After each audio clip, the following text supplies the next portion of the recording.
Right, so Jake, this evening you have won the Consolidated Charities of Burton Disabled Performer of the Year, is that right? Yeah, that's right, yeah. And that's in the power chair football?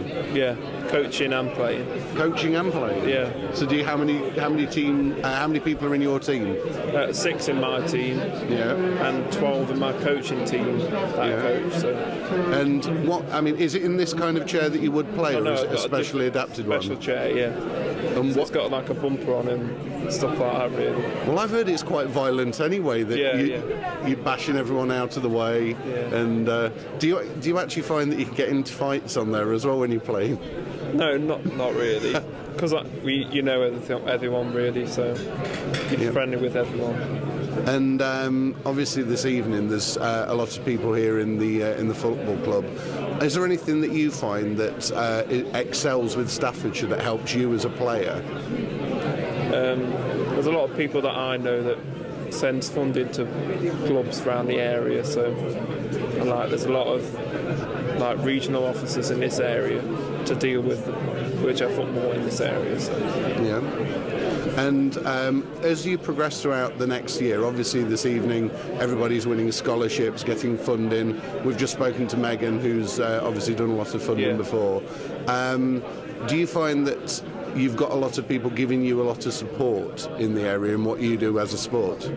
Yeah, there's quite a lot of people, but obviously more the better, because it's not very, not many people know about the sport, so... Yeah, I mean, I've got to be honest, me for myself, I have seen it on television a couple of times. Yeah. But as it grows as a sport, do you see yourself being one of the people that are going to lead the sport forward nationally? I hope so, yeah. Well, doesn't seem to be any reason why not. No, yeah, true. And with the sports development here in Staffordshire, you're getting a lot of people. You're actually personally increasing the profile of the sport. So is there anything you'd like to say to other people who might be at home thinking, well, it's something I'd like to get into doing? Well, you can just come down to St George's Park and have a go if you want to. That's brilliant. And when can they do that? Oh, it's on a Tuesday night at 6 o'clock to our 7. And is there a cost for them to do that? Well, not for the first couple of weeks. It's free, so. Yeah. So get involved, and obviously on the disabled side of it, are able-bodied people welcome to come along, raise funding, get involved? Is there facilities for that as well? Yeah, they can help and coach, but obviously not playing, because it's especially for disabled sport. Yeah, so. Exactly. Yeah. So, well, congratulations this evening, and you must be very proud. Yeah. And is there anything anybody you'd like to thank as well?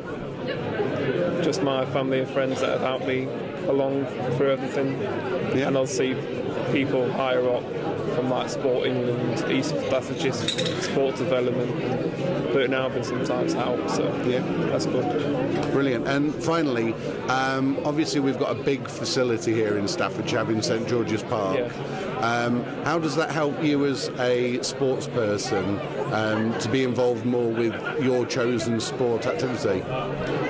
Just because they'll see the Burton team pick that place to go, so it just lets me get there quicker and basically help everyone who goes to St George's Park. Yeah, brilliant. Well, thank you very much, Jake. Thank you. Great to see you. Thank you.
Right, so Laura, this evening you won the Burton Albion Football Club Sports Person of the Year.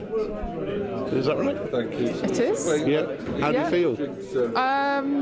Well, I was actually sat there not expecting to win it, and then it slowly dawned on me as they were talking through what I'd achieved, and I really wasn't expecting it, so it's a bit of a shock. I think that was mainly down to my mother. I hear that you've got a number of members of the family this evening who are all award winners. I have, yes. We've got 4 different family members across 4 different sports. So we've got football, myself in rowing, tug of war, and golf. Isn't it? Yeah. Yeah. So, did you always know that you wanted to be sporty, or did it just become something?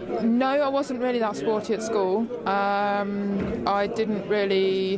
started rowing at the age of 16. I started as part of my Duke of Edinburgh award. I decided that I'd go and have a go at rowing, and since then I've absolutely loved it, and I've been with the sport ever since. I had a while out of competition, but in that time I coached, so I've always been around rowing since the age of 16, and I can't, even after retiring, I think, from competition, I can't ever imagine not being around the sport of rowing. So now, I was having a conversation with your dad a minute ago, and he said you used to be out at 6 o'clock every morning. You'd come back with icicles in your hair. Yeah. That's dedication. It is. But it's what we needed to do to get to where I am today, so it's all part of the process. And is it just a case of you get a boat, you go out onto the river, do you have to go as part of a club? How does somebody get into your chosen profession? For Burton itself, there's 2 rowing clubs. There's Trent Rowing Club and there's Burton Leander Rowing Club. They're both just off the Old Trent Bridge. Mm-hmm. So you can either get their contact details off the website or just pop down. Here he is now. Or just pop down and speak to somebody. And you have to be part of a club because obviously boats are quite expensive and things like that. So Here we've got Lou as well. They told me they wanted me. Yeah, well, good evening. Congratulations, first of all. Thank you very much. Only because you're related to me. So this is Lou Jones, MBE. How are you related? First marriage. Yeah? Yeah. There was more, how many? 4 or 5, wasn't there, tonight? 4 of us, yeah. 4 of you. So, and you gave up refereeing at 72? Yeah. Is that correct? 40 years. Yeah? Yeah. And I've gone downhill since. I've now got Parkinson's. My eyes start to walk like I did when I walked up there. My eyes were running. Yeah. People think I'm crying. I'm not. Keep plodding on, don't you? My nose can drip. It's bloody embarrassing, you know. But this evening, how do you feel to be honoured once again? Not only receiving the MBE in 2012, but I'd like to know who's done all this homework. Well, you've lived a life in the limelight with it, and you've been recognised. Well, I've enjoyed doing what I've done. Now I've got to a point in life where I no longer enjoy life, and you can turn this off now. Oh, no, I'm fit for a bullet. You're not. That's how I feel, I can't do what I used to do. But one thing you can do, and you're doing very, very well, is you're inspiring a new generation of people into this. I'd like to feel I'll give advice to young referees, Well, I know that one young referee, Joshua Bradwell, who's doing very well, he speaks very, very highly of you. Well, I've looked after Josh. So, you are inspiring people, and every single day people are proud to have you as part of the community. I've had one get to the Football League. Yeah? Yeah, he had quite a few years. Age in the end, he had to come off. Yeah? But that's what I like to see. We've got local talent. If they'll listen, they've got a chance of getting in. Exactly, and with somebody leading the way and being an example, then... It doesn't matter where I go, people know me, but I don't know them. Forget. That's how it goes.